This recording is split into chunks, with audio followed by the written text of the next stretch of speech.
છોટાઉદેપુર જિલ્લા પંચાયતના ભાજપ ઉમેદવાર હાર પચાવી નથી શક્યા। અહીં ભાજપ ઉમેદવાર અશોક રાઠવા આરસીસી રોડ તોડવા માટે નીકળ્યાનો આરોપ લાગ્યો છે।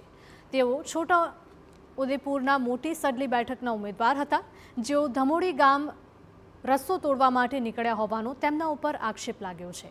સ્થાનિકોનું કહેવું છે કે ચૂંટણીના પરિણામ બાદ અહીં આરસીસી રોડ તોડવા માટે જેસીબી અને લોકોનું ટોળું દંડા સાથે આવ્યું હતું, તો રોડ તોડી નાખતા ગ્રામજનોને અવરજવરમાં પણ હાલાકી પડી રહી છે। ભાજપ ઉમેદવારે ગામના એક મકાનનો ઓટલો પણ તોડ્યો હોવાનો આરોપ લગાવવામાં આવ્યો છે, ત્યારે ગામ લોકો ઘટના અંગે મામલતદાર કચેરીએ રજૂઆત કરવાના છે। મારે એવું કેવું છે કે બીજું કંઈ નહીં, પણ આ રસ્તો કઈ એના બાપના પૈસાથી નથી બનતો, લોકોના ટેક્સના પૈસાથી બને છે, સમજીએ? એમ ખોદવામાં કેમ આવે? લોકોને અવર જવર રસ્તો કેમ બંધ કરવામાં આવે? આ ખોદે કોઈને પૂછ્યા વગર ખોદી નાખ્યો, એની ચાલે ને? ગામની અંદર જે રસ્તો જાય છે એ ફળિયાની અંદર જાય છે અને એને વચ્ચેથી ખાડો કરી દેવામાં આવે છે।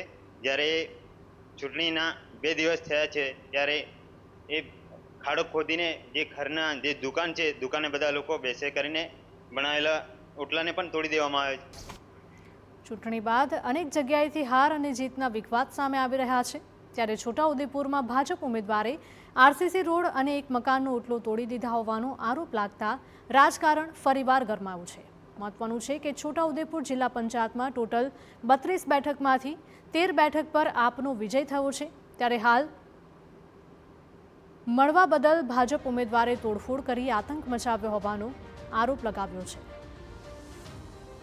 આપણે જ્યારે બધા લોકો મતદાન કરતા હોય છે ત્યારે જે ગુપ્ત મતદાન કરે છે, તો લોકોને કેમ હેરાન કરવા? આજે તમે કરોડો રૂપિયા જનતાને તમે પીરસ્યા, આજે જનતા જાગૃત થઈ છે, જેને જ્યાં યોગ્ય લાગે ત્યાં એ લોકો વોટ આપે।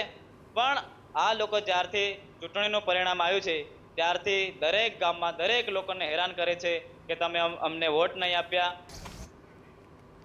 ચૂંટણીની હારની અદાવતમાં રોડ તોડ્યાના આક્ષેપો ભાજપે નકાર્યા છે અને આ અંગે તાલુકા ભાજપ પ્રમુખે દાવો કર્યો છે કે આ રસ્તો તેમની માલિકીની જમીનમાંથી નીકળ્યો છે અને આખો વિવાદ પારિવારિક છે।